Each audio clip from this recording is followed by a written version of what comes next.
반갑습니다. 부정교회 고등부 친구들, 한 주간도 주님 안에서 평안히 잘 지내셨나요? 특별히 성탄을 앞둔 기쁨의 주일, 하나님께 기쁨으로 또 하나님 기뻐하시는 귀한 예배자로 주님 앞에 나아갑시다. 우리의 신앙을 사도신경으로 함께 고백하겠습니다. 전능하사 천지를 만드신 하나님 아버지를 내가 믿사오며 그 외아들 우리 주 예수 그리스도를 믿사오니 이는 성령으로 잉태하사 동정녀 마리아에게 나시고 본디오 빌라도에게 고난을 받으사 십자가에 못 박혀 죽으시고 장사한 지 사흘 만에 죽은 자 가운데서 다시 살아나시며 하늘에 오르사 전능하신 하나님 우편에 앉아 계시다가 저리로서 산자와 죽은 자를 심판하러 오시리라. 성령을 믿사오며 거룩한 공예와 성도가 서로 교통하는 것과 죄를 사하여 주시는 것과 몸이 다시 사는 것과 영원히 사는 것을 믿사옵나이다. 아멘.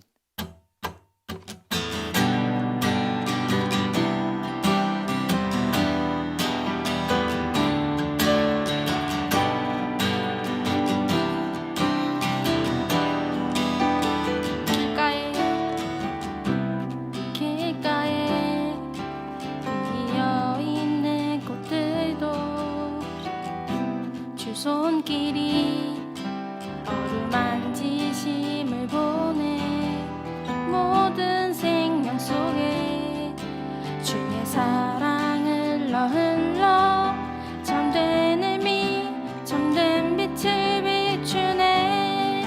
우리 한 번 더 고백합시다. 길가에 피어있는 꽃들도 주 손길이 어루만지심을 보내 모든 생명 속에 주의 사랑을 흘러 참된 의미 참된 빛을 비추네. 특별한 하루가 아니어도 행복을 느낄 수 있는 건 소소한 내 삶에 함께하는 주님의 사랑 때문이죠. 작은 것에 감사하네. 참 기쁨 허락해 주시네. 신실한 주 사랑 내 삶에 가득하네. 오늘도 똑같이 주어지는 시간 속에 나는 주와 동행하네. 사랑의 음성이 내 마음에 느껴지네. 가장 귀한 주 내 안에 계시네. 우리 한 번 더 고백합시다. 오늘도 똑같이 주어지는 시간 속에 나는 주와 동행하네. 사랑의 음성이 내 마음에 느껴지네. 가장 귀한 주 내 안에 계시네. 특별한 하루가 아니어도 행복을 느낄 수 있는 건 소소한 내 삶에 함께하는 주님의 사랑 때문이죠. 작은 것에 감사하네. 참 기쁨 허락해 주시네. 신실한 주 사랑 내 삶에 가득하네.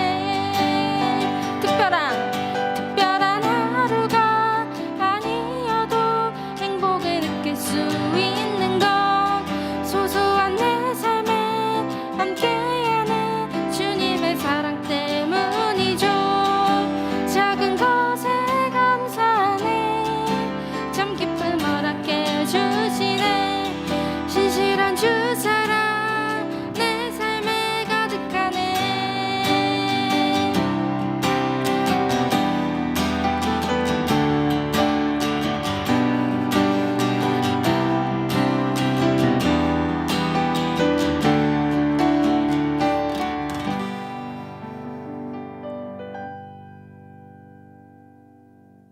오늘 하나님께서 우리에게 주시는 말씀은 미가서 5장 2절부터 4절까지의 말씀입니다. 베들레헴 에브라다야, 너는 유다 족속 중에 작을지라도 이스라엘을 다스릴 자가 내게서 내게로 나올 것이라. 그의 근본은 상고에 영원에 있느니라. 그러므로 여인이 해산하기까지 그들을 붙여두시겠고, 그 후에는 그의 형제 가운데에 남은 자가 이스라엘 자손에게로 돌아오리니 그가 여호와의 능력과 그의 하나님 여호와의 이름의 위엄을 의지하고 서서 목축하리. 그들이 거주할 것이라. 이제 그가 창대하여 땅 끝까지 미치리라. 오늘 여러분들과 함께 베들레헴에서 다스릴 자가 나오리라 라는 제목으로 하나님의 말씀 나누고자 합니다. 여러분, 이제 앞서 말씀드린 것처럼 이제 성탄절을 앞둔 이제 마지막 주일입니다. 어떠세요? 이렇게 12월 달을 거리를 또 다니거나 또 여러 가지 이런 모습들을 보면서 예수님께서 오신 그 크리스마스의 어떤 기쁨과 희망들이 우리 주변에도 많이 보이나요?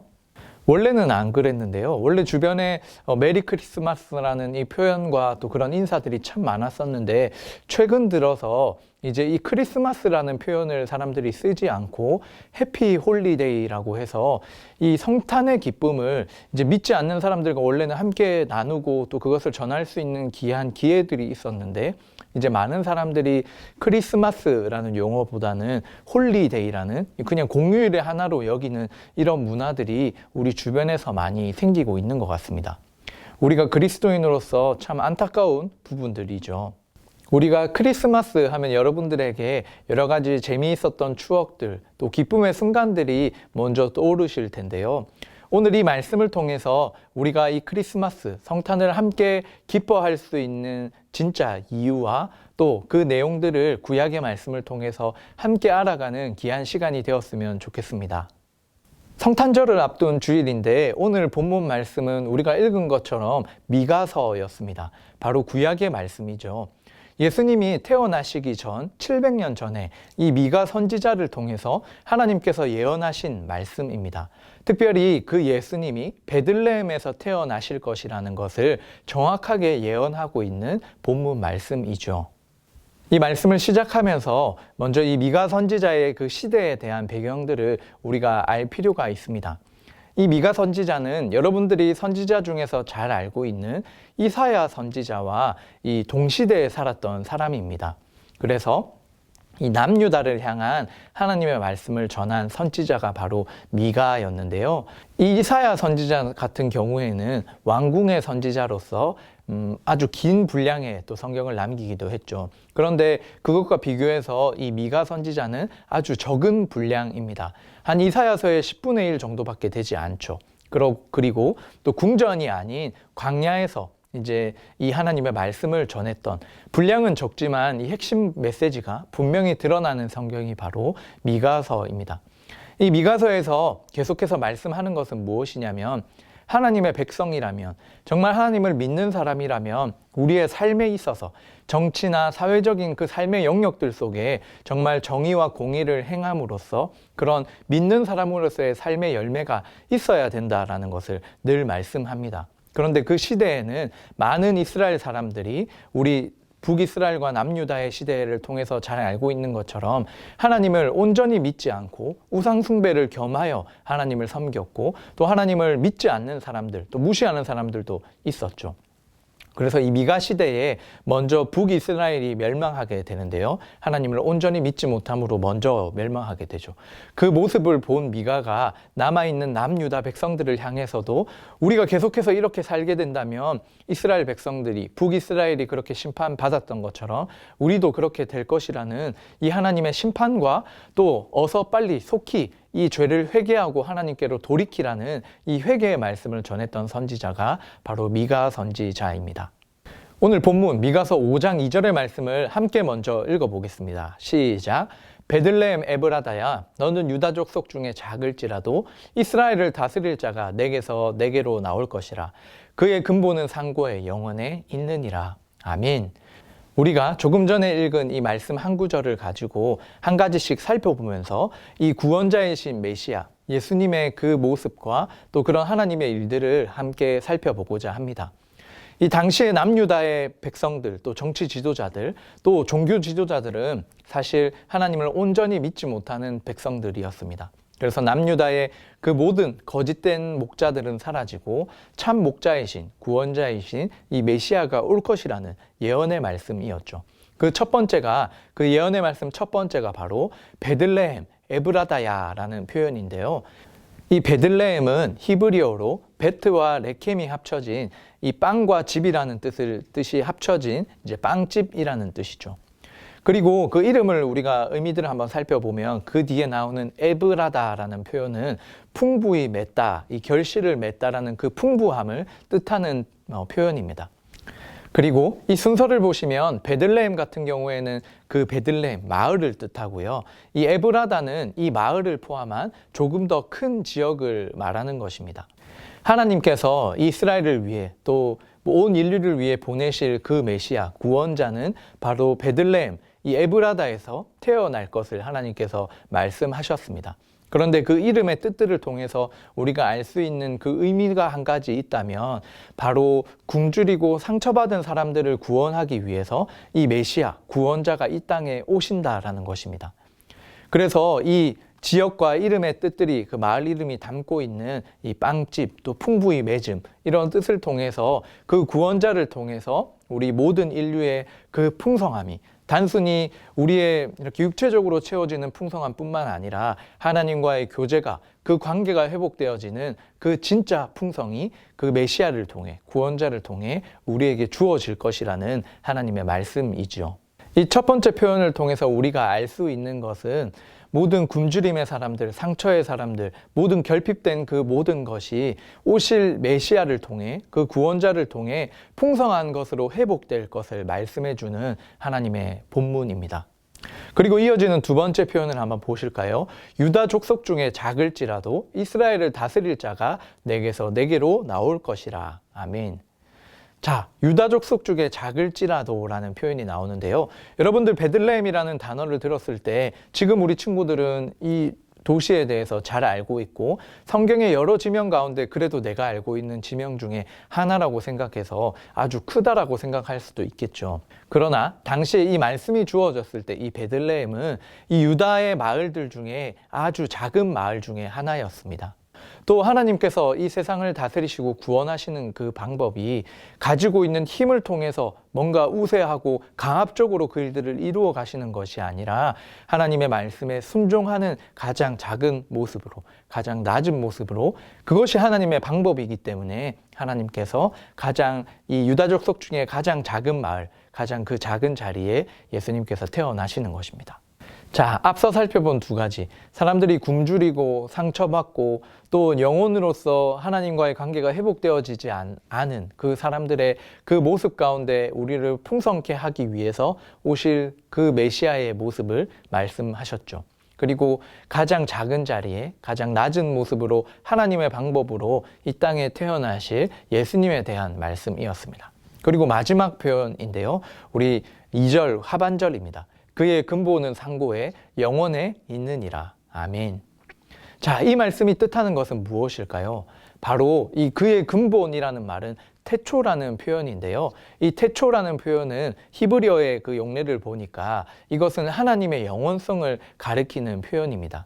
그래서 메시아로 오실 그분이 단순히 사람의 모습으로 그냥 사람으로서만 이 땅에 오신 것이 아니라 태초에 하나님과 함께 계셨던 하나님의 아들이신 예수 그리스도이심을 말씀해 주는 것입니다.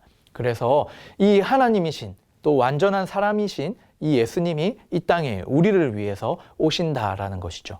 그래서 그의 근본은 상고에 영원에 있다라는 이 표현이 전능하신 하나님의 그 영원성을 말씀하는 표현입니다.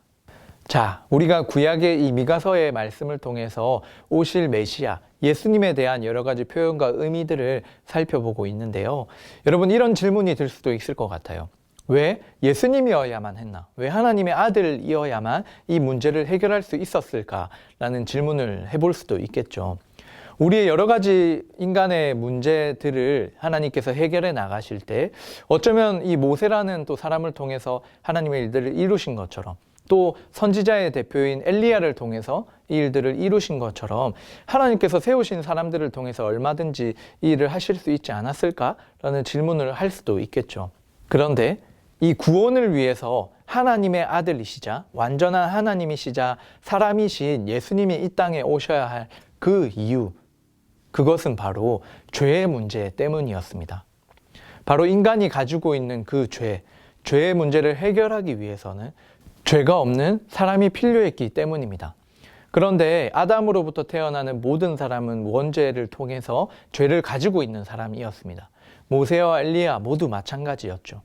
그런데 이 사람이 하나님과의 그 관계가 회복되기 위해서 가지고 있는 그 죄의 값을 대신 치르기 위해서는 죄가 없는 사람이 필요했습니다. 하나님의 아들이자 죄가 없는 유일한 사람이신 예수님이 이 땅에 오심으로써 그 문제를 해결하기 위해서 죄의 문제를 해결하기 위해 예수님께서 오셨다라는 것입니다. 그래서 여러분들 잘 알고 있는 것처럼 예수님이 나의 죄를 위해서 십자가에 죽으신 그 대속의 은혜, 또 하나님의 아들로서 부활하심을 통해 그 예수님을 믿는 모든 사람이 그 부활에 참여하게 될 그 소망을 우리에게 말씀하시고 또 하나님의 말씀대로 이루신 그 예수님을 통해서 우리가 그 은혜들을 지금도 누리고 있는 것입니다.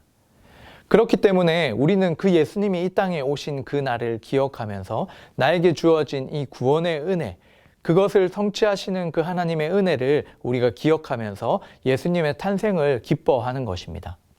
그래서 우리가 성탄의 그 어떠한 기쁨보다 예수님이 이 땅에 나를 위하여 와 주셨다라는 그 사실 앞에 우리가 즐거워하고 감사하고 기뻐해야 하는 것입니다.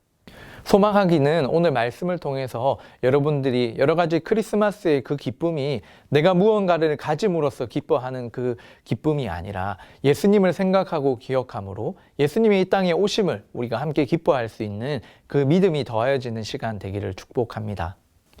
그리고 이어지는 오늘 미가 말씀을 통해서 이 하나님의 방법에 대해서 우리가 한 가지 더 생각해 볼 수 있는데요. 하나님께서 인류를 구원할 이 메시아를 보내주시겠다라고 미가를 통해 예언하셨습니다. 그런데 그 일이 그 다음 날 바로 일어난 것이 아니라 700년이라는 긴 시간이 흘러가게 되었습니다. 그리고 미가서의 우리 그 다음 절을 보시면 그 기다림에 대한 말씀이 또 주어지죠. 우리가 이것을 통해서 알 수 있는 것은 하나님의 말씀은 반드시 이루어진다라는 것과 이미 우리가 살아가고 있는 이 시대는 예수님의 이 초림, 예수님께서 이 땅에 오신 그 이후에 부활하신 예수님이 이제 다시 오실 그 날을 기다리고 있는 것이죠. 그래서 분명히 하나님의 말씀대로 예수님이 이 땅에 다시 오실 그 재림의 날을 우리가 함께 그 하나님의 시간들 속에 기다리며 하나님을 소망하는 것이죠. 그리고 이 하나님의 방법은 강압적으로 무엇인가 모든 것을 변화시키는 하나님이 아니라 기다리시고 또 참으시며 또 우리에게 우리 스스로가 하나님께서 허락하신 여러 가지 말씀과 은혜들을 통해서 하나님께 나아오기를, 인격적으로 우리의 마음을 다해서 하나님 앞에 나아오기를 원하십니다. 사실 예수님께서 이 땅에 오셨을 때 그 하나님의 그 전능하신 능력을 사용하셔서 어떤 권력의 그 힘이나 기후 변화나 엄청 무서운 그런 공포들을 통해서 내가 하나님이라는 것을 예수님께서 밝히신 것이 아니죠. 만약에 그렇게 했다면 그것을 봤던 모든 사람들이 예수님을 인정하고 그 예수님 앞에 엎드려 예수님만을 섬겼을 것입니다. 그런데 이 하나님의 방법, 예수님의 방법은 그것이 아니었죠. 하나님의 말씀에 순종함으로 더 작은 자리, 낮은 자리, 또 사람들이 이해하지 못하는 그런 방법들로서 하나님의 일들을 이루어 가셨습니다. 이번 성탄절을 통해서 우리 역시 세상 사람들과 똑같은 방법으로 내가 가지고 있는 힘으로 무엇인가를 드러내는 모습이 아니라 이 땅에 오신 그 예수님의 모습대로 그 기다림과 또 참아냄과 또 여러 가지 사랑과 헌신들을 통해서 하나님의 살아계심을 또 전달할 수 있는 귀한 축복의 통로가 되기를 여러분 소망합니다. 자, 오늘의 말씀을 이제 정리해 볼 텐데요. 첫 번째는 이 예수님의 오심을 700년 전에 예언한 이 미가서의 말씀을 통해서 예수님에 대해서 새롭게 알게 된 사실은 여러분 무엇입니까? 예수님은 군림하는 모습으로 이 땅에 오신 것이 아니라 가장 낮고 작은 자리로 예수님께서 오셨습니다. 그리고 예수님께서는 이 모든 것을 잃고 상처받은 그 사람들을 향해서 그들에게 하나님의 풍성함을 전하기 위해서 이 땅에 오셨습니다. 그리고 우리의 죄의 문제를 어떤 사람으로도 해결할 수 없는 그 죄의 문제를 해결하기 위해 하나님의 아들이신 그 예수님이 완전한 사람으로 이 땅 가운데 오셨습니다. 이 사실을 우리가 기억함으로써 이 성탄의 기쁨과 감사가 이것으로부터 우리 가운데 충만해지는 시간 되기를 축복합니다.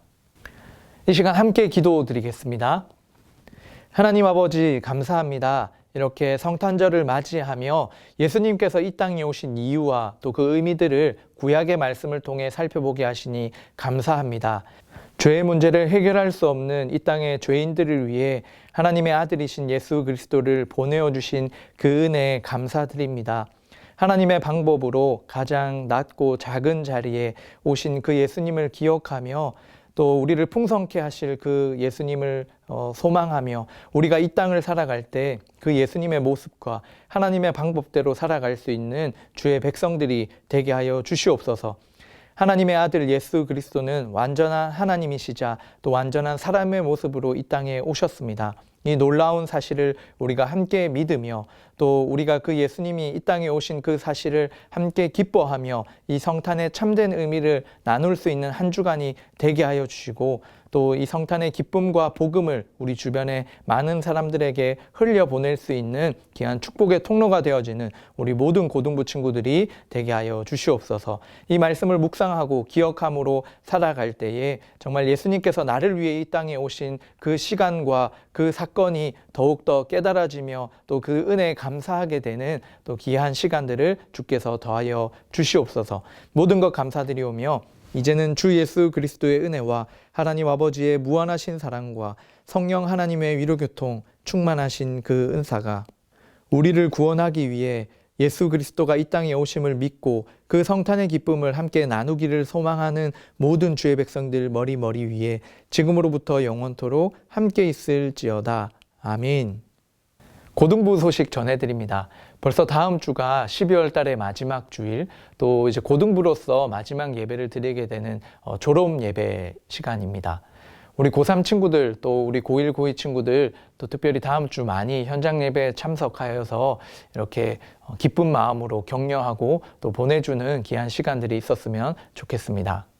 이번 성탄 감사 예배는 12월 25일 토요일 오전 9시 40분에 있습니다. 우리 4층 이음홀에서 우리 주일학교 전체 친구들이 함께 모여서 하나님을 예배하게 될 것입니다. 크리스마스의 가장 큰 의미인 예수님의 오심을 함께 기뻐하는 귀한 예배 시간에 우리 모든 고등부 친구들 함께 해주기를 바랍니다. 자, 그럼 우리 한 주간 예수님의 오심을 함께 기뻐하면서 우리 다음 주에 만나기로 해요. 안녕.